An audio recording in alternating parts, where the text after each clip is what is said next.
Assalamualaikum warahmatullahi wabarakatuh. Hai semuanya, semoga dalam keadaan yang baik dan sehat, masih semangat buat belajar. Nah, hari ini kita mau bahas teks cerita sejarah, agak rumit. Boleh disiapin cemilan sama minumannya biar nggak seret.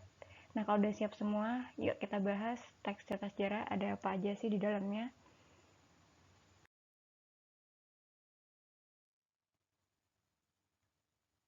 Sebelumnya aku mau bahas tentang teks yang bertema sejarah, karena banyak yang rancu antara teks sejarah sama teks cerita sejarah. Jadi kalau di teks sejarah di K13 awal, dia namanya teks sejarah dengan struktur ada orientasi, urutan peristiwa, ada reorientasi. Nah, di K13 revisi dia muncul dengan nama teks cerita sejarah yang sebenarnya strukturnya beda. Ada orientasi, komplikasi, dan reorientasi. Beda-beda tipis sebenarnya. Jadi mereka sama-sama punya orientasi sama reorientasi, bedanya cuma ada di urutan peristiwa sama komplikasi. Jadi apa beda keduanya itu? Di teks sejarah mungkin kalian akan bertemu dengan teks yang sama persis seperti mapel sejarah Indonesia. Ambillah contoh G30 SPKI. Jadi di dalam teksnya aku cuma taruh peristiwa, tanggal, tokoh, dah seperti itu aja. Tapi kalau di teks cerita sejarah seperti kalian baca novel, baca cerita. Jadi ada konflik di dalamnya, ada puncak masalahnya, terus ada solusinya. Jadi kalian benar-benar mendalami, ada suasana, ada wataknya seperti apa kelihatan. Gitu ya. Jadi contohnya kalau teks sejarah, aku ulangi yang tadi G30 SPKI, kalau di teks cerita sejarah aku punya contohnya uh, tenggelamnya kapal Van der Wijk. Jadi beda. Kalau yang satu terasa ceritanya, yang satu hanya seperti teks sejarah pada umumnya. Berikut seperti yang tadi sudah saya jelaskan, ada 3 struktur. Sebenarnya kalian bisa tambahkan abstrak sama koda, cuma abstrak sama koda ini sifatnya optional, jadi sunnah gitu. Boleh dipakai, boleh enggak. Dipakai makin benar, nggak dipakai pun nggak salah.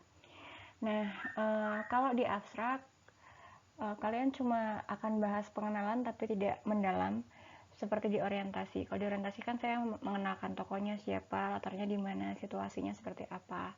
Nah, kalau di komplikasi saya cuma punya konflik klimaks, anti klimaks jadiin satu. Jadi dia komplikasi. Kemudian di orientasi punya ending. Kalau ending kan kayak set ending, happy ending, uh, ending yang menggantung. Tapi kalau di koda kalian harus ngambil amanatnya. Nah, struktur cerita sejarah itu diambil dari fase alur. Supaya kalian paham, kalian juga harus memahami fase alur ini. Yang pertama, ada abstrak, ada pengenalan, masalah, puncak masalah, kemudian ada solusi, penyelesaian, dan terakhir ada kode. Yang abstrak sama kodenya sifatnya opsional ya, boleh dipakai, boleh enggak. Nah, di K13 itu sebenarnya kita belajar banget tentang istilah. Jadi di pengenalan dia muncul namanya orientasi. Terus kalau di abstrak jadi kayak contoh aja, hiduplah seorang um, tua renta bersama anaknya yang cantik. Tapi kita nggak tahu siapa sih tua renta itu dan siapa si cantik itu namanya. Si tua renta itu bernama Siti Aminah gitu misalnya. Kemudian dan putrinya yang cantik bernama Azara, misalnya seperti itu. Nah, karena udah kelihatan namanya, maka dia akan masuk yang namanya orientasi. Nah, kalau masalah berarti dia akan muncul titik-titik masalah. Jadi belum gernya, belum sampai berantem-berantem. Kalau sampai berantem-berantem berarti dia akan masuk ke dalam puncak masalah yang kita sebut sebagai klimaks. Kemudian dia solusi, dia punya istilah namanya anti klimaks. Di penyelesaian dia punya namanya reorientasi. Terus terakhir di koda adalah amanat yang diambil. Nah, ada penulis yang dia pakai 5 struktur, yaitu ada orientasi, ada konflik, klimaks, anti klimaks, kemudian reorientasi. Ada penulis juga yang pakai sederhana seperti yang 3 struktur yang saya jelaskan di awal. Jadi pengenalannya saya rangkum jadi orientasi, masalah, puncak masalah sampai solusi saya rangkum jadi satu, namanya komplikasi. Kemudian ada penyelesaian, saya rangkum jadi reorientasi tanpa menggunakan abstrak sama koda. Jadi kalau mau kalian pakai abstrak sama koda, pakai 3 itu juga boleh, mau pakai yang 5-5-nya yang tadi saya jelaskan juga boleh. Jadi sebenarnya nggak salah karena semuanya sama, cuma dengan istilah yang berbeda aja. Kita lanjut karena udah bahas tentang struktur, berarti kita lanjut ke kaidah bahasa. Kaidah bahasanya ada frasa, kelompok kata ya, afiksasi, imbuhan, kemudian ada pronomina, kata ganti, ada persona dan non-persona, kemudian ada kalimat, nanti jenis-jenis kalimatnya akan kita bahas secara rinci di belakang, kemudian ada konjungsi, kata penghubung, dan bahasa emotif, yaitu bahasa-bahasa yang mempengaruhi sebuah perasaan. Lanjut, kita bahas secara mendalam, yaitu jenis frasa dulu yang pertama. Frasa adalah kelompok kata yang menduduki salah satu fungsi kalimat. Jadi bisa menduduki subjek, atau predikat, atau objek, atau pelengkap, atau ya berarti salah satu. Nah, jenisnya ada frasa modifikatif, ada koordinatif, ada frasa apositif. Nah, apositif ini sebenarnya ada dua, ada apositif berimbuhan sama apositif yang biasa. Aku pakainya apositif yang biasa. Yang modifikasi berarti dia pakai pola DM atau MD, jadi bisa berbolak-balik gitu. Terus yang DD ini berarti inti, karena inti itu cuma satu, cuma D, jadi dia cuma punya satu pola, yaitu DD. Apa sih DD sama DM tuh? D itu dijelaskan, M itu menjelaskan. Jadi D itu adalah poin inti dari sebuah frasanya, kemudian yang menjelaskan adalah anak intinya. Contoh ya biar gampang. Saya punya klausanya kakak beradik itu akan membeli mobil baru. Kan kalau kata kita ngitungnya 1, 2, 3, 4, 5, 6, 7. Jadi ada 7 kata dalam klausa yang saya sebutkan tadi. Kakak beradik itu akan membeli mobil baru. Nah, untuk cari frasanya paling gampang adalah cari dulu fungsi kalimatnya, cari SPOK-nya dulu. Punya subjek di kakak beradik itu akan membeli predikat, mobil baru, objek. Jadi kalau misalnya saya punya kalimatnya kakak beradik itu akan membeli mobil, berarti terhitungnya cuma 2 frasa, karena dalam satu fungsi yang dia punya kelompok kata cuma 2, tapi karena kebetulan saya pakainya di sini mobil baru, berarti ketiga-tiganya punya kelompok kata, maka terhitunglah dia punya 3 frasa dalam satu klausa. Terus yang DM-MD yang mana? Nah, yang DM adalah yang mobil baru. Kenapa? Karena mobil dijelaskan oleh kata baru. Mobilnya ini lama apa baru sih? Jadi baru ini menjelaskan situasi si mobil. Karena dia menjelaskan situasi si mobil, maka mobil sebagai D, baru sebagai M. Kemudian akan membeli juga masuk ke dalam frasa modifikatif. Karena akan, dia menjelaskan kapan sih ini membeli mobilnya, udah dibeli atau belum. Nah, membeli ini dijelaskan, maka dia jadinya MD. Jadi masuklah dia ke frasa modifikatif. Terus yang DD, ini berarti frasa yang sama-sama menjelaskan atau sama-sama dijelaskan, karena mereka nggak ada yang menjelaskan. Beradik, di adiknya siapa, kan adiknya kakak. Kakaknya siapa, kakaknya si adik, sama-sama dijelaskan. Kalau posisinya sama, setara, maka dia masuk ke dalam koordinatif. Jadi sebenarnya modifikatif ini karena dia ada posisi yang tinggi sama yang rendah, bisa juga disebut dengan frasa bertingkat. Sedangkan koordinatif karena fungsinya sama, dia bisa juga disebut dengan frasa setara. Yang apositif, aku punya contohnya Bogor, kota hujan, dilanda banjir bandang. Ciri khasnya kalau apositif berarti komanya ada 2 di dalam satu kalimat. Terus dia punya subjek ganda.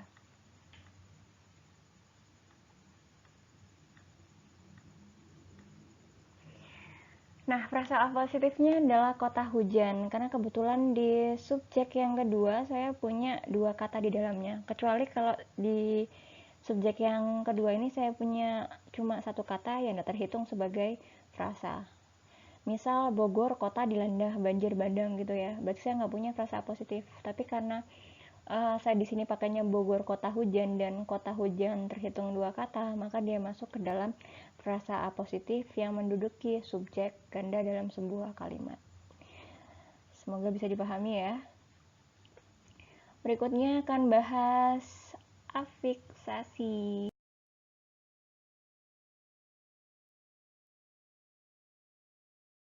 Jadi sengaja saya pakai istilah karena kalian udah kelas 12 untuk mempermudah kalian kalau mengikuti SBMPTN maksud saya, atau ujian tulis, biasanya kan banyak banget pakai istilah. Jadi sambil belajar kita sambil persiapan SBMPTN gitu. Afiksasi ini adalah imbuhan kalau kalian nggak tahu. Nah, afiksasi dibagi jadi 3. Ada prefix, ada infix, ada suffix. Kalau kata prefix, pre itu berarti awalan, infix sisipan, suffix adalah akhiran. Di prefix saya punya ke, pe, per untuk yang cerita sejarah ya, karena sebenarnya prefix itu udah banyak banget. Kalau kalian Google tuh ada banyak banget, ada me, ada memper, ada di, ke, ter, ada banyak banget. Nah, tapi kalau di cerita sejarah saya pakainya cuma ke, pe, sama per. Di infix saya punya all, er, sama in. Suffix saya pakai is, isma, sama isasi. Nah, misal ada ke, saya tambah kasih jadi kekasih ya. Tunjuk, saya tambah al jadi telunjuk. Jadi disisipin di tengah-tengah gitu karena dia infix. Jadi te plus al plus unjuk jadi telunjuk. Se-er sama uling jadi seruling. Kerja jadi kinerja begitu. Terus teroris, nasionalisme, legalisasi. Jadi yang benar memang legalisasi ya, Re. Bukan legalisir. Jadi kalau legalisir tuh tidak ada imbuhan isir sebenarnya di dalam bahasa Indonesia, sehingga legalisir terhitung sebagai kata tidak baku. Yang baku adalah legalisasi. Lanjut, kita ke pronomina persona. Nah, pronomina persona ini adalah kata ganti orang. Pronomina ya, bukan promina ya. Kalau promina mah bubur bayi. Nah, di pronomina ini kita ada 3. Ada orang pertama, orang kedua, orang ketiga. Dibagilah dia jadi tunggal sama jamak. Contoh, untuk orang pertama berarti kita sendiri kan. Ada aku, saya, gue untuk yang dialek, saya untuk yang formal. Kemudian ada kami sama kita. Kami sama kita ini benar-benar tipis. Jadi meskipun dia sama posisinya di jamak, tapi maknanya beda. Contoh aja, akan kami rundingkan apakah kita bisa makan bersama. Nah, kalau kami rundingkan berarti yang satu ruangan itu nggak ikut, tapi kalau misalkan kita bisa makan bersama, nah berarti itu berarti semuanya ikut gitu ya. Jadi kami akan rundingkan apakah kita bisa makan bersama. Terus kalau orang kedua berarti orang yang berhadapan langsung dengan kita. Aku punya contohnya di sini ada kau, anda, kamu, anda untuk yang formal ya. Terus kalian untuk yang jamak, bagaimana kabar kalian gitu kan, kalau kita nanyanya di hadapan kita. Nah, kalau ada yang jauh yang kita bicarakan yang nggak ada orangnya, berarti pakainya dia, beliau, iya, atau kalau yang jamak pakai mereka. Mereka mau kemana sih? Nah, berarti kan kalau mereka orang yang jauh, nggak ikutan berdialog sama kita. Lanjut, yang pronomina non persona berarti non bukan, persona orang berarti yang bukan orang, kita bisa pakai kata tunjuk atau kata rujuk, ini, itu, tersebut.